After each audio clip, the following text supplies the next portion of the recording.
What's up everyone, Vu of Envu Films, and I am back with another idiotic video for you to watch. And today's idiotic video is showcased with my YouTube douchebag hair that I just woke up like this and I decided not to comb it or put a hat on this time because I am using this as a visual representation of me as a filmmaker, videographer.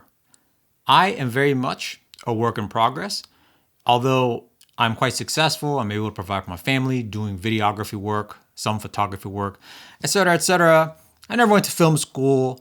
I pretty much just learn as I go. And just as I'm learning as I go, using this Sony a7S III camera, the one I'm filming with here and the one I'm holding here. Pretty much since owning a Sony a7S III, I've been trying my best to learn and follow the rules that I know of, filming with S-Log3 because S-Log3 has the most dynamic range in this camera, up to 13 stops usable from other tests I've seen. And I guess that's probably what it is based on what I've been able to do and what I've been able to grade with my footage. And generally, I've been following the 640 ISO rule, which is pretty much 640 is the base ISO for S-Log3. So whenever I can, I try to shoot at 640. And then obviously I'll go up to maximum of like 2500 ISO before I just bump up to 12,800 ISO to get like the cleanest footage possible with the least amount of noise. However, I've recently discovered that there's some people that shoot lower than 640 ISO because of noise control and things of that nature. And I just wanted to test this for myself out of my own curiosity. And I'm trying to see how it would help me with my own workflow and how I film certain projects. So what I went ahead and did and just tested a bunch of footage in ISO from 160, 320, all the way up to 640 at various exposures. I had seen somewhere that you can shoot below 640, like 320, and just expose normally. You don't even have to overexpose to get good clean footage, good dynamic range and all that stuff.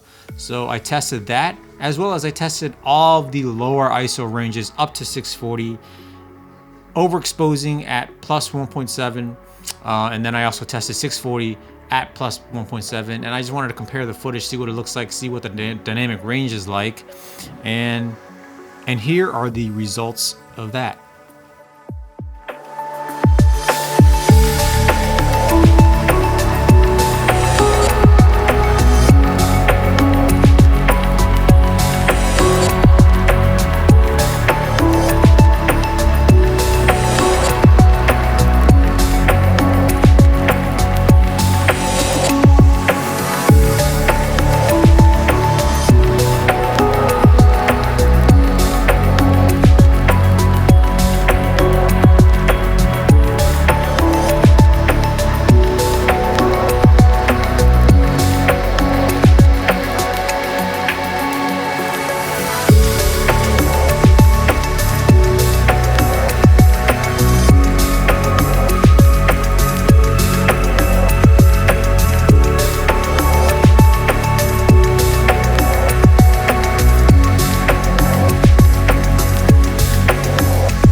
So as you can see, if you look at each of the images, 640 obviously has more dynamic range than the lower ISOs.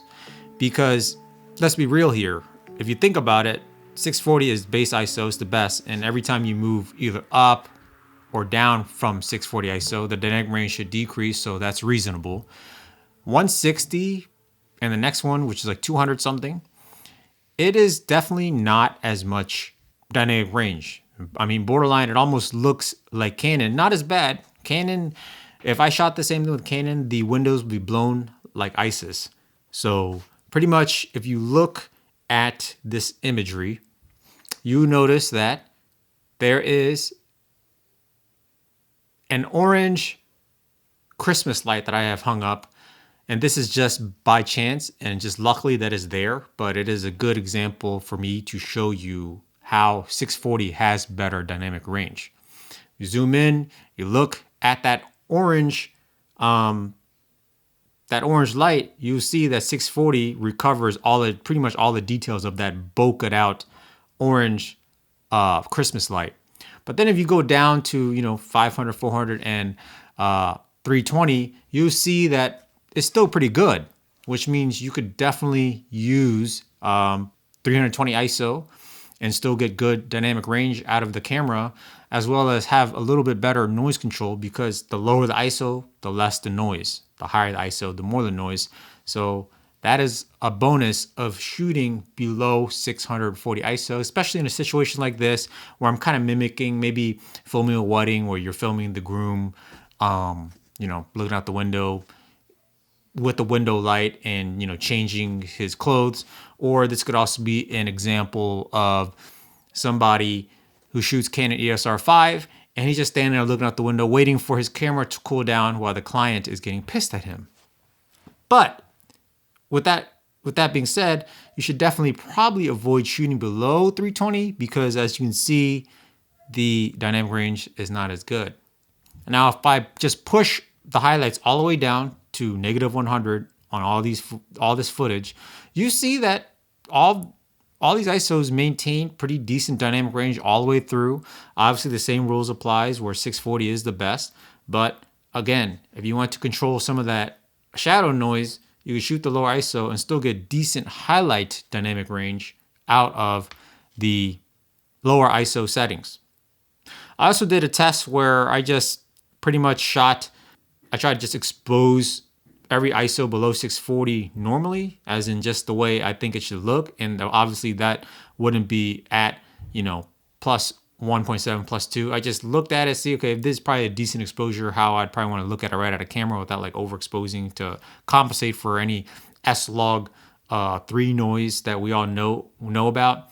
And it's usable. So if you were to shoot ISO 320, 400 or so, and you just expose normally, you could probably still use that footage perfectly fine. You could actually probably shoot, if you want to maintain highlights by underexposing or exposing for the highlights in ISO 160, you could also probably do that and just don't, knowing that you're not going to be bringing down highlights or anything. And when do you want, and to be honest, when would you use a setting below 640? Maybe in a situation like this where you have window light and there's a lot of shadows on the subject for this dramatic indoor shot, or in a situation where you want to stay within range of the 180-degree shutter rule and you don't have an ND filter, or you don't want to deal with ND filter, or you don't want to deal with like the slight color change or image degradation of an ND filter. You could just shoot with lower ISOs, sacrifice some dynamic range, and get good footage out of it. So there's a lot of versatility in the Sony a7S III. You don't always have to shoot at 640 in S-Log 3. You could definitely shoot lower ISOs and know what you're working with. I'm all about learning. I'm always about learning the camera, the gear that I use to the best of its ability, the best of my ability. And this is just another example of that.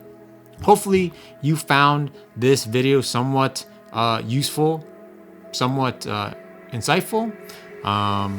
Like I said before in another video, any time I try to do my own tests out of my own curiosity and try to learn new things, I also try to post here on YouTube. So if you're into that kind of thing, if you're into just idiotic comedy here and there, please give this video a like, subscribe to my channel for more idiotic content, and until next time, lighten up.